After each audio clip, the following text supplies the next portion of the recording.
రాష్ట్రానికి సుమారు 40,000 కోట్ల రూపాయలు పెట్టుబడులు తెచ్చి ఇప్పటికే దాంట్లో 12,000 13,000 కోట్ల వర్కులు ఇండస్ట్రీస్ ప్రోగ్రెస్లో ఉన్నాయి.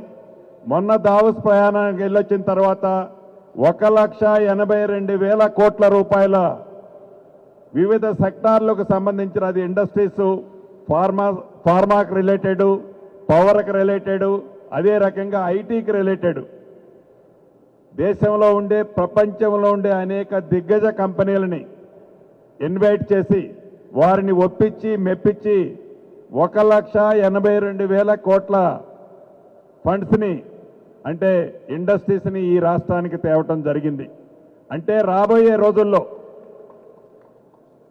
ఏదైతే ఈనాడు హైదరాబాదు మెట్రోపాలిటన్ నగరం ఉందో దీన్ని ఈ దేశంలోనే కాదు ప్రపంచంలోనే ఒక రోల్ మోడల్ సిటీగా తీర్చిదిద్దాలన్నది ఈ ప్రభుత్వం యొక్క దృఢ సంకల్పంతో ఆ దిశలో పనిచేస్తుంది.